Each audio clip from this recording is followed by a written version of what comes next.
Listo. Entonces ahí queda el celular grabando y también pueden ver ustedes perfectamente. Entonces, retomemos entonces. Como les decía, pues vamos a ver entonces hoy una de nuestras últimas clases. El tema de hoy se llama el purgatorio, que es uno de los temas muy debatidos por nuestros hermanos protestantes, ya que ellos tienen la concepción, como la habíamos visto al comienzo y cuando veíamos todo el tema de la reforma protestante, de que Jesús en su cruz nos justificaba ya y ya no necesitábamos de una reparación de nuestros pecados porque ya estábamos con Jesús reparados, o sea, ya Jesús, como por decirlo así, nos lavaba con su sangre y ya quedamos purificados y no teníamos que ir al purgatorio ni teníamos que ir a ningún otro lugar porque ya éramos perdonados por Cristo. Y que además decíamos y decían pues también que el hombre por sí solo no es capaz de dejar de pecar y que nunca se va a poder salvar porque siempre va a ser pecador. Efectivamente, en eso tiene razón, ¿no? Nosotros siempre hasta el final de nuestras vidas, hasta el último momento de nuestras vidas, vamos a tener pecado y va a haber pecado en nosotros. Dice, cuando hablamos de la soberbia, dice que la soberbia muere 10 minutos después de que uno muere. O sea, uno murió y la soberbia aún sigue vivo en uno. Si es tan fuerte y es tan... Entonces la soberbia es un pecado y es algo que pues que humanamente uno no va a poder mejorar así. Entonces, obviamente tienes razón, uno necesita la gracia de Dios para poder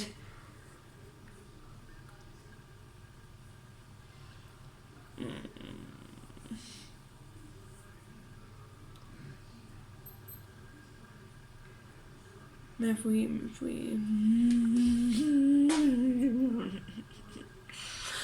Mi señal es más terrible aquí con el computador. En el... Entonces, el tema se llama el purgatorio.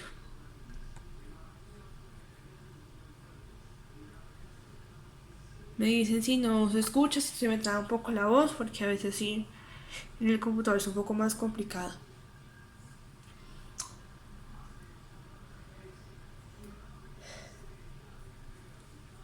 Entonces, nosotros pues necesitamos de la gracia de Dios para poder conocer y alcanzar pues como tal el cielo, porque nada manchado entra al cielo.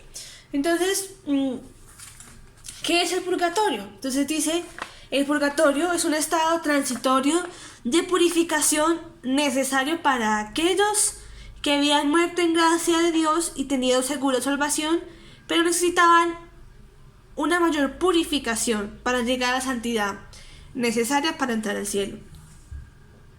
Esto lo dice también el Catecismo, el numeral 1030. Allí, en el purgatorio, entran aquellas personas que no están perfectamente purificadas y que necesitan todavía algo. Entonces, ¿cómo argumentamos esto?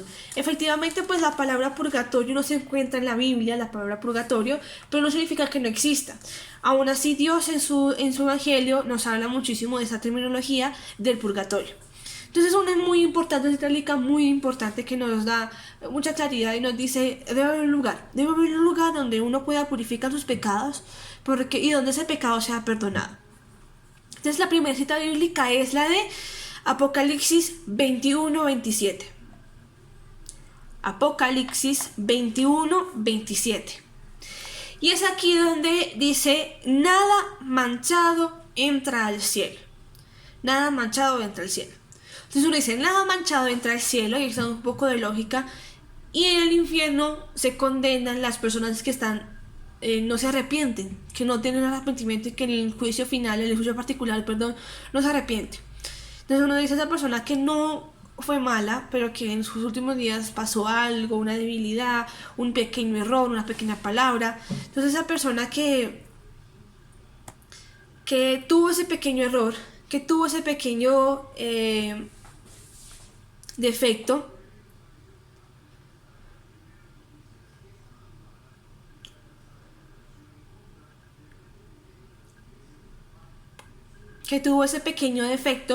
murió en ese momento y pues se arrepintió de sus pecados, tiene que haber un lugar donde pueda ser perdonado sus pecados, donde puedan tener arrepentimiento del pecado. porque en el cielo no puede entrar. No puede entrar al cielo porque nada manchado entra al cielo. Cita bíblica importantísima. Apocalipsis 21-27. Entonces, en esas citas bíblicas entonces nos dicen y nos hablan acerca, y les voy a dar otras, que en el cielo hay un traje especial, un traje en el cual nos brinda la entrada a ese cielo. Por lo tanto, uno debe estar preparado y su alma debe estar perfectamente purificada. Dice entonces en Mateo 21, del 1 al 13, Mateo capítulo 21, versículo del 1 al 13. Y hablan acerca de la parábola del banquete, y muchas parábolas que habla el Señor habla de un banquete. Y habla de este banquete de que debe estar preparado, un banquete en el cual preparamos, donde uno debe estar, preparado para este banquete, porque es un banquete con el rey. Entonces dice, debe tener un vestido digno para entrar a este banquete. Y aquel que no tenga el vestido digno no podrá entrar. Incluso en la cita bíblica nos dicen eso, de que el comensal, bueno, el que estaba pues encargado del banquete, se para en la puerta del palacio, del lugar, y no deja entrar a aquellos que no están perfectamente vestidos para ese banquete.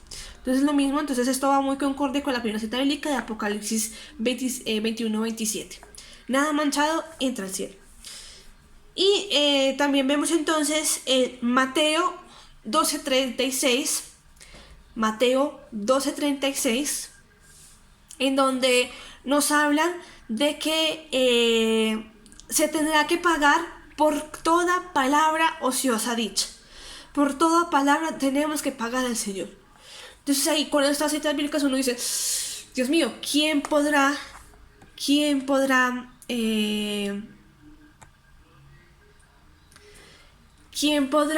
alcanzar el cielo?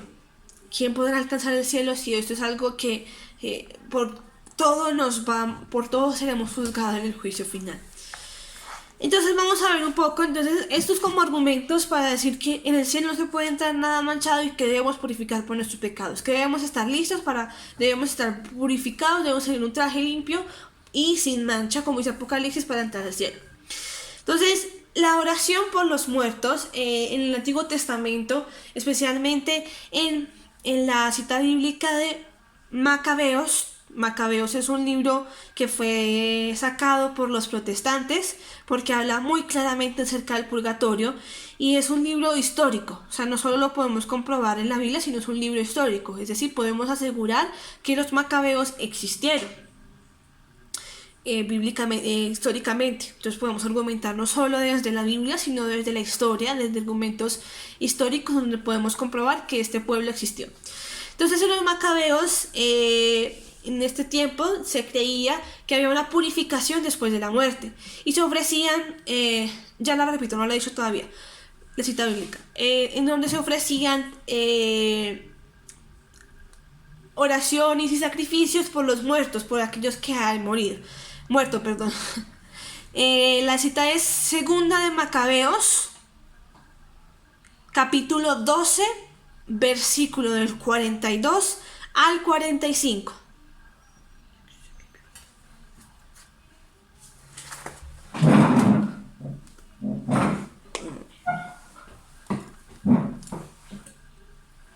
Yo tenía mi Biblia aquí encima.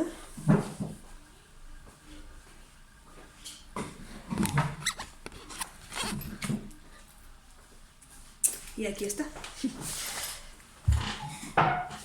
Entonces leámosla porque es interesantísima, la de Macabeos.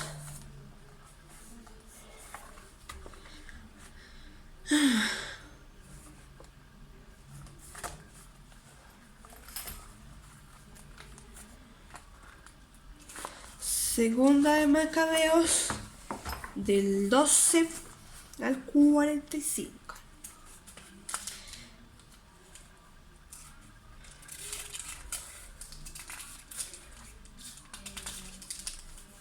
Perdón, 12.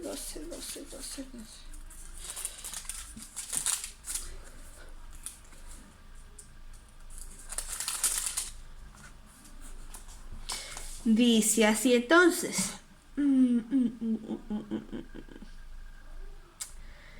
Y oraron al Señor pidiendo que aquel pecado les fuera plenamente perdonado. Judas exhortó a sus tropas a conservar sin culpa, pues habían visto lo que había sucedido por el pecado de aquellos que habían muerto. Hizo una colecta, soldado por soldado, y reunió hasta 2000 dramas de plata que envió a Jerusalén para que ofrecieran un sacrificio por el pecado. Acción elevada y noble, inspirada en el pensamiento de la resurrección. Pues si él no hubiera esperado la resurrección de aquellos muertos, vano y sulfrijo hubiera sido orar por ellos. Pero creyeron firmemente que está revelada una gran recompensa a los que mueren piadosamente. Entonces, Judas Macabeos, él ofreció, los macabeos era un pueblo que luchaba por sus costumbres, era un pueblo, y creo que nos identifica mucho porque ellos peleaban y morían por su fe. Ellos peleaban porque las costumbres del pueblo judío se respetaran, especialmente los templos. En ese tiempo, pues, el pueblo judío era un pueblo que era bastante perseguido, bastante, digamos que, despojado de sus tierras, y bueno, sus templos eran despojados estuvo un tiempo por los bárbaros, por todo el tema de los bárbaros, los babilonios, perdón, por los griegos también, que querían imponer su religión, especialmente los griegos que querían imponer su religión, y los macabeos peleaban por esto, peleaban por defender su religión. Entonces, pues, en este ámbito en el que ellos morían, pues morían por su fe. Y decían, entonces, ellos oraban por ese muerto, esa persona que había muerto, y ofrecían ese sacrificio porque sabían y creían en la resurrección. Creían que eso que iban a ofrecer, el sacrificio que daban, tenía mérito después, que iba a alcanzar mérito, y creían firmemente en esto. Entonces vemos entonces como en el Antiguo Testamento ya creían en esta purificación, creían que había una purificación después de la muerte, después de morir, que se ofrecían en la tierra y que ofrecían en la tierra para esa purificación. Lo que hacemos nosotros cuando rezamos a las ánimas benditas del purgatorio. Entonces, viendo entonces este tema, entonces sabemos y yo conocemos un poco de las postrimerías y conocemos un poco de las tipos de postrimerías que hay. Conocemos el cielo y el infierno. Y estamos hablando del purgatorio. Sabemos que en el cielo no hay ni una sola pizca de pecado, ni una sola pizca de imperfección. Entonces no hay un pecado que perdonar. ¿Sí? Retomo entonces, estoy retomando con lo de Macabeos, que ofrece sacrificios por el perdón de los pecados después de la muerte. Entonces, en el cielo no hay pecado que perdonar, porque como dice Apocalipsis 7, 21, 27, en el cielo no entra nada manchado, no hay un pecado que perdonar, porque ya fueron juzgados y deben estar perfectamente limpios y purificados en el cielo. Y en el infierno, ya la persona que cae en el infierno, un dogma de fe es que el infierno es eterno, que de ahí nadie sale, que de ahí ya todo está cumplido. Entonces no hay perdón. Entonces, ¿cuál es el pecado? Debe haber un lugar entonces intermedio, por decirlo así, donde se puedan perdonar estos pecados. Entonces vamos a retomar entonces con esta concepción de que hay un pecado que se puede perdonar después de la tierra. Después de la muerte, perdón. Y nos lo dice también Jesús en su evangelio cuando habla acerca del pecado contra el Espíritu Santo. Él habla más claramente de la blasfema contra el Espíritu Santo. Esa cita bíblica es Mateo 12:32. Mateo 12:32. Y donde nos hablan acerca de que hay un pecado que se puede perdonar aquí en la tierra, pero hay un pecado que no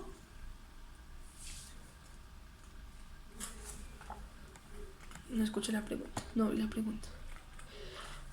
¿Cuáles son las razones o argumentos que utilizan los protestantes para excluir, y si esa exclusión viene de Martín Lutero?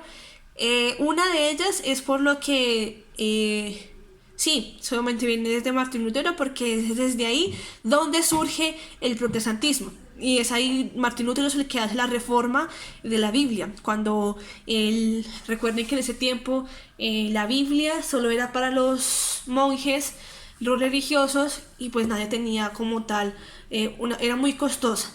Entonces lo que hizo Martín Lutero fue traducirla a su idioma, y en ese tiempo estaba pues el tema de la revolución industrial en Alemania, y bueno, estuvo la imprenta, entonces se pudieron imprimir muchas de estas Biblias y mucha gente pudo tener acceso a estas Biblias. Entonces sí, el argumento que tiene para no tener macabeos es respecto a la oración por los muertos. Ese pedacito es el que más discuten, y es lo que más discuten con los macabeos, que oraran por los muertos, porque da argumentos muy específicos respecto al purgatorio, y ellos no creen en el purgatorio.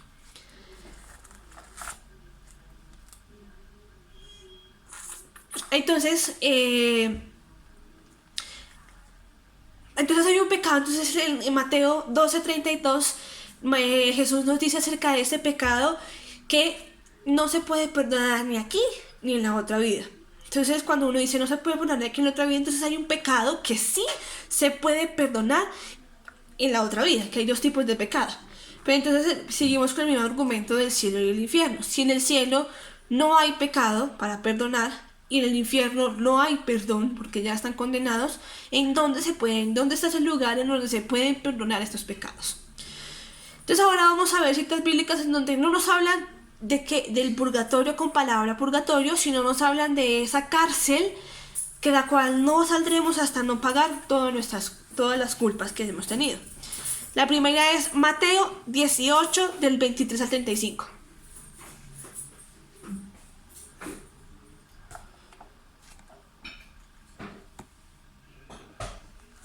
Mateo 18 del 23 al 35. Y es aquí donde nos hablan acerca de la cita, nos hablan de este rey que estaba pidiendo cuentas a sus súbditos, y el súbdito pues le pidió pues que le perdonara sus pecados porque no tenía cómo pagar, y efectivamente el rey le perdonó. Pero este hombre sale de hablar con el rey, mientras sale a pedirle a alguien que le debía mucho menos que lo que le debía él al rey, y comenzó a zarandearlo y a pelearle que le pagara lo que le debía. Entonces al ver esto, pues el rey se indignó y lo mandó a llamar de nuevo y lo mandó a la cárcel hasta pagar, tiene un término ahí, hasta pagar su deuda. Y dice el Señor, les aseguro que de ahí no saldrá hasta pagar su deuda. Lo mismo pasa en Lucas capítulo 12, versículo del 58 al 59. ¿Qué nos habla acerca de esto? De cómo Jesús también nos dice que no podrán salir de ahí hasta pagar lo que deben, hasta pagar lo último que deben. Entonces el Señor de cierto modo nos da una prefiguración de eso que va a pasar en el purgatorio, de eso que nos va a pasar siendo juzgados. Características pues del purgatorio es que cada uno va a ser, que las penas de cierto modo son muy parecidas al del infierno, y que sufre uno consecuente a su pecado, consecuente a la cantidad de pecado que cometió y consecuente al pecado que tiene. Y nos dice pues que creemos nosotros y nos dice que no es eterno, que tiene un fin, y él mismo lo dice en su palabra, que estarás ahí hasta cumplir o hasta pagar lo que debes. Entonces vas a poder salir de ahí. Si no conoce el infierno, no conoce el infierno, como es en el infierno, que de ahí no podremos salir. Lucas 12 del 58 al 59. Eso, muchas gracias.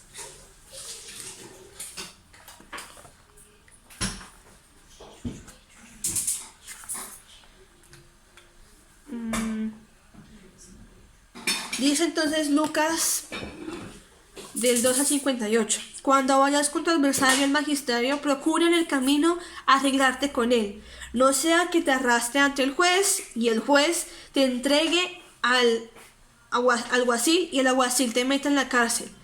Te digo que no saldrás de allí hasta que no hayas pagado el último céntimo. Entonces hay un fin de este purgatorio, vamos a tener hasta un punto, ¿sí?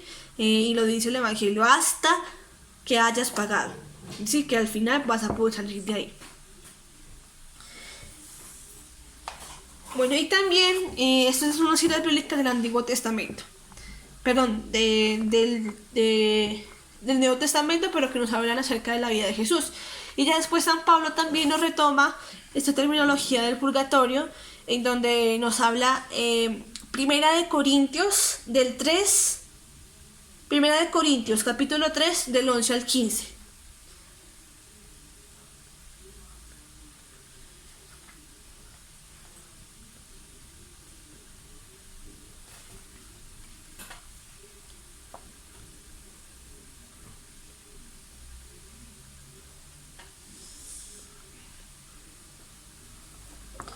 Dice entonces: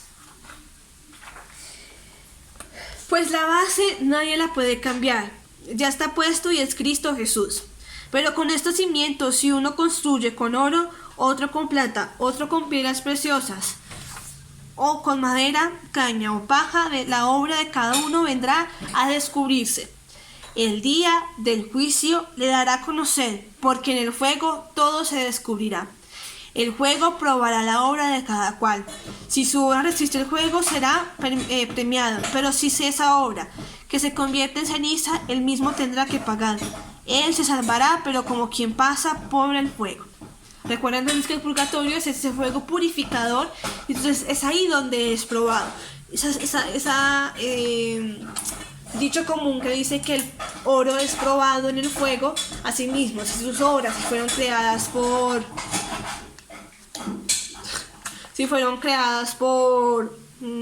plata o por paja, bueno, como fueron creadas, van a ser probadas en ese fuego purificador. Él se salva, pero con quien pasa por el fuego. El Concilio Vaticano II nos habla acerca de este estado de purificación, en donde nos dicen que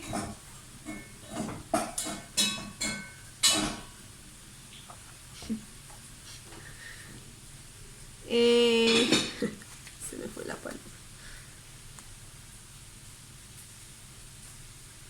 Bueno, hablan entonces en el Concilio Vaticano II nos hablan acerca de esta purificación que se vive, esta purificación que tiene la Iglesia, y que es la purificación y es la Iglesia purgante. Habla acerca de también Iglesia, habla de estas almas que hacen parte pues de la historia de la salvación, la historia de la historia de la Iglesia, perdón. Y bueno, y por último, una historia pues muy común que conocemos muchísimo acerca de las almas, la vida del purgatorio, es la Santa Ludovina, que prefirió pasar 38 años postrada en cama que 38 horas en el purgatorio, porque ahí las horas eran mucho más largas. Entonces dicen, bueno, aquí es un poco más de argumento que uno debe anhelar el cielo. Y que su anhelo debe ser el cielo, para que llegando al cielo quizás podamos apuntar un poquito al purgatorio. Santa Liduvina, es una santa muy muy buena, que duró desde muy pequeña, tuvo un accidente, ella estaba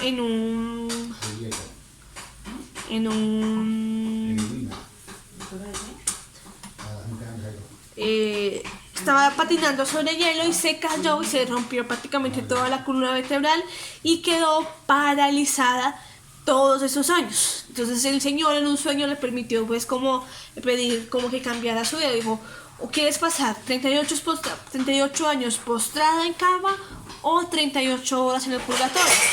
Pues ella pues dijo: no, pues prefiero pasar en el purgatorio 38 horas, es más poquito tiempo. Pero en realidad no.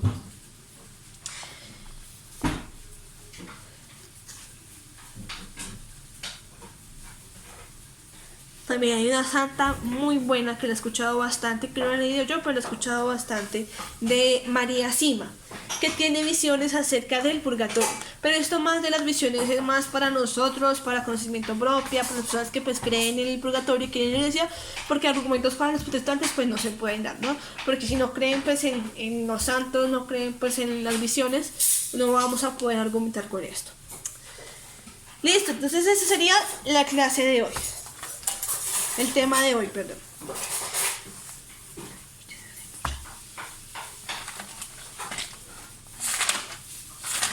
Entonces, vamos a ver.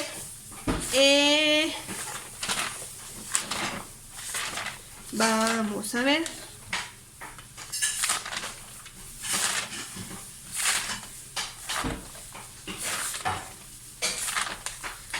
La charla de apologética, como les decía al comienzo, entonces yo les iba a mandar el programa de cómo, pues los criterios de cómo se vería esta charla, pero como les decía, no la encontré.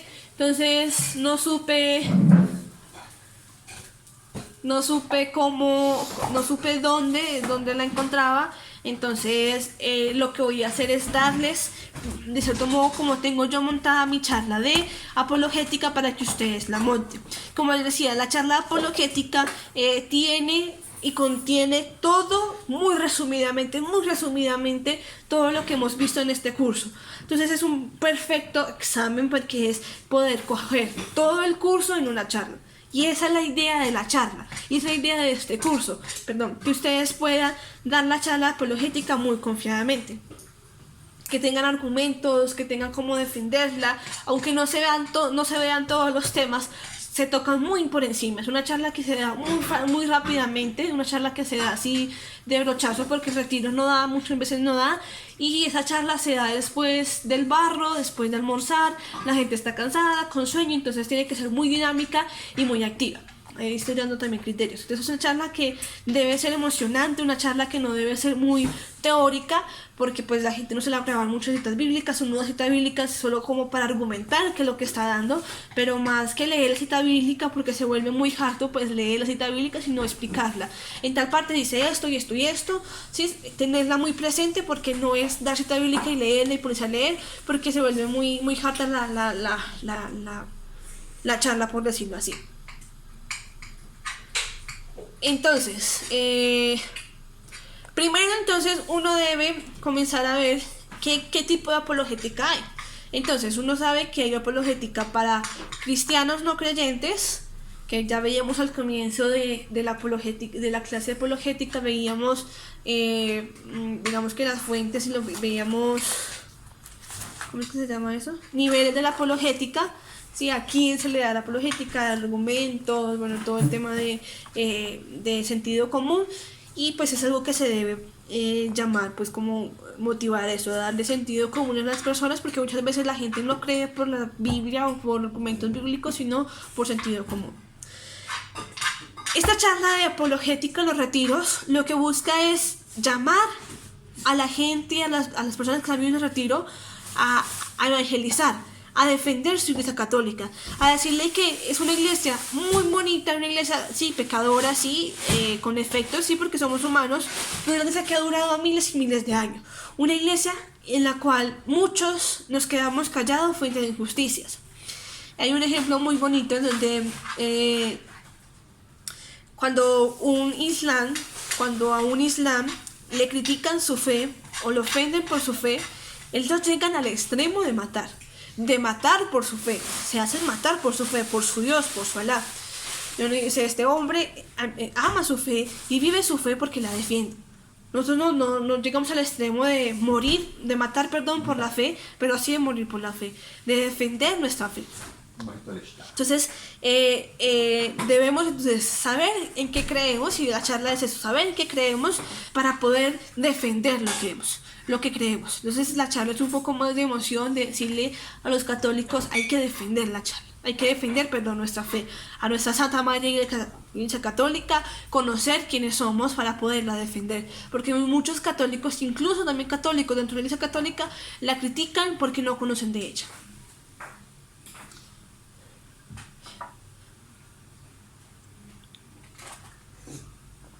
Entonces es un llamado entonces a defender, a saber que somos católicos, y eso es como la pequeña introducción. Primero entonces ya tenemos como eso, es como la introducción de la charla. Después también debemos estar dentro de esta introducción, dentro de esta charla, ¿qué es apologética? Sí, que ya sabemos qué es. En la primera clase de este curso les decía que es apologética, y entonces hay un argumento muy claro y muy concreto de qué es apologética. Sí, qué es apologética, y algo que yo le agregué, cierto modo, en la charla es descubrirles y enseñarles acerca del don de la fe. Recuerden cuando vimos también fe, esperanza y caridad, que la fe es uno de los virtudes teologales que nos acercan a Dios y por eso hay que defenderla.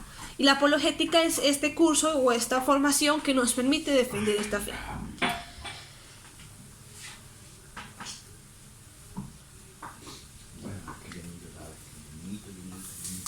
Entonces,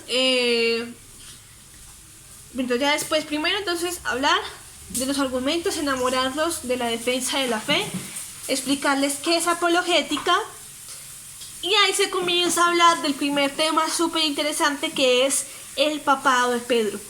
¿Por qué? Porque es en el papado de Pedro, y fue la primera clase que vimos, una de las primeras clases que vimos, donde tenemos nuestra base, la roca en donde cimentamos nuestra iglesia. Entonces es importantísimo hablar del papado de Pedro. Y cuando hablamos del papado de Pedro, hablamos entonces de la cita bíblica famosísima de esta clase, que es Mateo 16, 18, y en la cual la explicamos, en donde decimos, mire, esta charla debe ser muy, muy dinámica, en donde cogemos la cita bíblica y la debemos estudiar muy bien, teniendo la capacidad de escribirla, teniendo la capacidad de escribirla de tal manera que se le pueda a uno explicar. Entonces Mateo en esta decía esto, decía cuidar el rebaño, decía las puertas de la iglesia, la roca que va a sostener. Entonces tenerlo muy claro, y eso lo van a seguir describiendo. Y eso es lo que deben condensar muchísimo, porque el tiempo es corto para la charla. Entonces el papado de Pedro, pueden hablar un poco del cambio de nombre, pueden hablar un poco acerca de pues sí, la fe, la fe que confirma, la fe, las llaves del cielo, las llaves de la iglesia, sobre el poder que le da a Jesús, y poco también sobre el mayordomo, pero muy poco porque el tiempo se va. Después se habla un poco del cisma, que ya hablamos acerca del cisma. Porque hablamos de los cismas, y especialmente del cisma de Martín Lutero, porque es ahí donde hay un quiebre tan grande en la Iglesia Católica y que nos invita a defender y que nos llama a defenderla. Entonces se habla un poco de Martín Lutero, de la historia de quién fue Martín Lutero, qué pasó con él, bueno, cómo fue, cómo da su origen, un poco como, y de ahí surgen cuando se habla de Martín Lutero, se habla de toda la Reforma Protestante, y se habla de las tres que vimos nosotros en 3 clases. La tenemos que resumir en una sola clase: la sola fe, la sola escritura y la libre interpretación. Esas 3 deben estar condensadas en esta charla. La sola fe, con citas bíblicas que ustedes tienen, que ustedes han visto, de cómo defender la fe. Estas citas bíblicas deben estar muy acogidas al argumento, ¿sí? Entonces cuando yo doy cita bíblica, no solo me pego a la Biblia, sino al argumento, al sentido común de la Biblia, al sentido común de esa cita bíblica, para que esa cita bíblica tome mucho más fuerza, para que cuando yo hable de la cita bíblica no solo le hable a cristianos, católicos, sino a todo el mundo, hablando desde un libro histórico que es la Biblia también, y desde un argumento común, de un argumento de sentido común.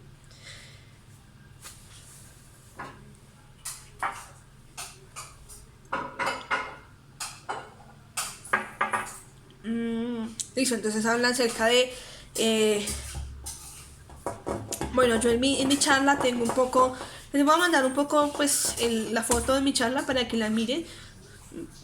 Yo le he agregado, yo la monté en un tiempo y le he agregado papelitos y todo esto para que, de lo que he aprendido y lo que he como reunido.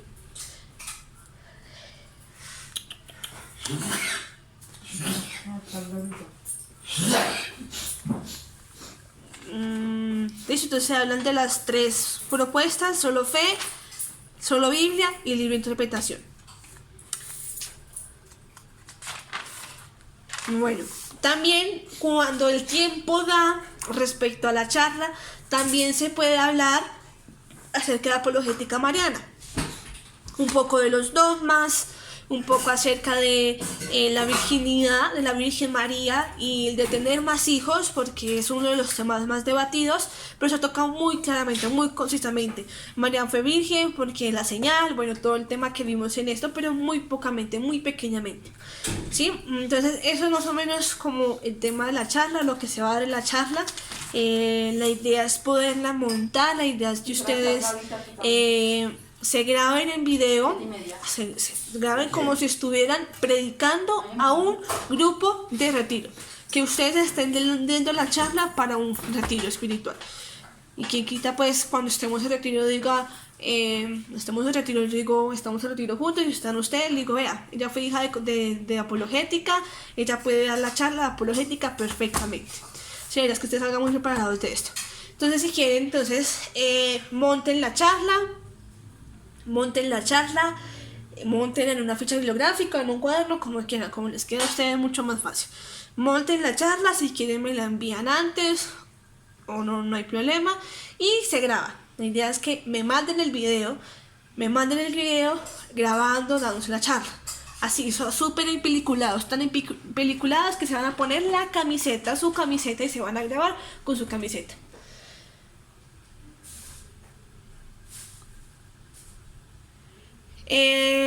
Bueno, yo no los estoy calificando con puntuación, no es un excelente, ¿no? Como les decía, yo les califico por la entrega de los trabajos, que no han entregado todos. Sí, entonces bajaría la nota si no me entregaron algún trabajo, pero todos, por decirlo así, todos tienen una misma nota. Entonces lo que voy a valer yo no es como tal el trabajo que me envíen, sino, digamos, lo que envían, sino que lo envíen. Entonces todas las charlas que enviamos, todas las tareitas que me enviaron y la charla que van a hacer. Yo miro aquí las preguntas. ¿Cuál es el tiempo de la charla? Y podemos empezar con oración y todo, ¿cierto? Entonces, el tiempo de la charla en el retiro es de 45 minutos. Pero se reducen porque casi prácticamente son como 35, 40 minutos porque se tiene que dar espacio a preguntas. Y también hay un espacio para el video, se muestra un video también. Entonces más o menos uno prepara una charla de 1 hora para darla en 30 minutos. ¿Sí? Entonces tienen exactamente 30 minutos, sí. O sea, súper vinculados. Buenas tardes, mi nombre es tal, vamos a ver un tema de apologética, vamos a hacer una oración para empezar, bueno, una oración pequeñita, muy cortica porque también corre tiempo y empieza, ¿sí? Con todo lo de la ley, o sea, como si estuvieran predicando en un retiro espiritual. ¿Listo? Entonces, igual voy a hacerle entonces una fichita, por decirlo así, como una matriz, para que sepan qué es lo que deben, bueno, condiciones de este video y cuánto debe durar para pues poderles calificar. Entonces, bueno, cualquier pregunta, cualquier duda que tenga, me escriben. La señora Astrid me estaba pidiendo la charla de la confesión, pero esa charla yo la hice en una hoja aparte de mi cuaderno y no sé dónde la dejé. Y la estuve buscando, entonces no la tengo en estas manos, no tengo la charla.